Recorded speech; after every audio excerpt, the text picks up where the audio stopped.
This morning is all about stop what's stopping you. Hey, does your why make you cry? Does your why make you cry? The text to talk, the takeaway. The text is 2 Peter 1 and 10. 2 Peter 1 and 10. You already know it. Hear it again for the first time from this perspective. Therefore, brothers, and I add sisters, strive to make your calling and election sure. Therefore, brothers, and I add sisters too, strive to make your calling and your election sure. Here is Peter talking to, let me give you a little bit of the context. Peter is talking to the church and the believers that are under great persecution.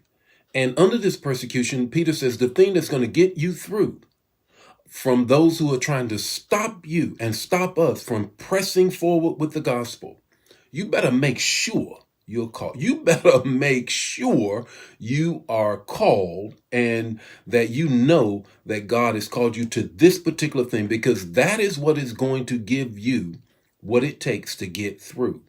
So, Shannon, this is how this works. 3 things I'm going to share with you in the talk about this text. The first thing is that what you have to stop what's stopping you. Does your why make you cry?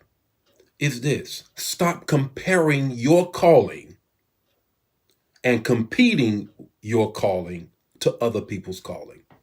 Stop comparing. Stop comparing what God has called you to do to what God has called others to do. One of the most things, and I love social media. I wouldn't be on it if I didn't. But social media cuts 2 ways. You can watch social media to the point that you don't even think God is doing anything in your life. You look at this thing, that thing, everybody's blowing up. This is happening in this person's life. They're over here. They're in Hawaii. This person's in Europe. They're doing this. Their church is blowing up. They got all kind of prosperity. Their business is happening. And you look at your situation. You say, my God, what are you doing with me? You're comparing. Pull back. Stop comparing your calling to other people's calling and quit competing with other people's calling. You compete with yourself. Compete with yourself. Compete with yourself. Here's the second thing that I need you to get. Check your passion meter. Check your passion meter. Are you passionate about the right thing or the wrong thing? Ask Paul. Paul had passion out the yin yang. Paul was a passionate person.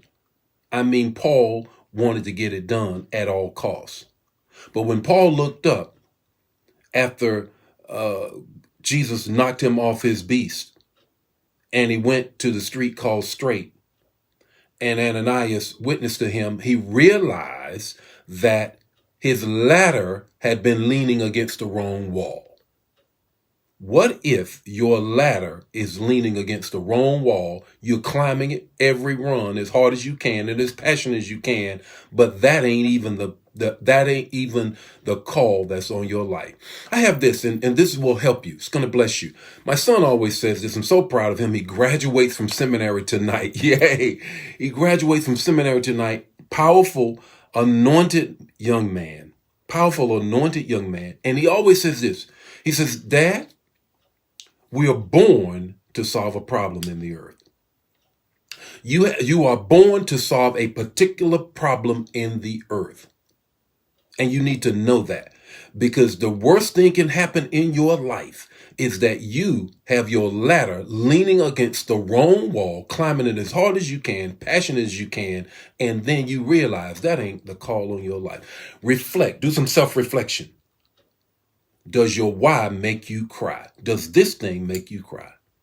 Is this the thing that God has called you to do? Let me get to the third thing real quick here. The third thing is this. Stop counting the cost of your calling and start counting the rewards. Stop counting the cost of the calling on your life. It's a burden on your life. It's a burden. Trust me. Been at it a minute. And the calling on your life can be a tremendous burden on your life. And you can get bogged down into it because you can always be counting the cost instead of counting the rewards. What's your takeaway this morning? Your takeaway is this. A calling is a lifestyle, not a career. A calling is a lifestyle. It's how you conduct your life. From birth to death, the dash in between is the calling that God has on your life. Does your why make you cry? I hope you have a great weekend this weekend. I'm going to start tonight celebrating my son graduating from seminary. My daughter's graduated from seminary 2 years ago. God is just blessing. You have a great weekend. Share the manna. Don't keep it to yourself. Share this manna. I'll see you Monday with more Morning Man. And remember, hey, got a word for you on our New Life Tube 1 and Facebook Live, 9:30. Our church will be on with a powerful word about Pentecost. We're getting close to Pentecost, how to live in the Spirit. I'll see you then. God bless you. Bye now.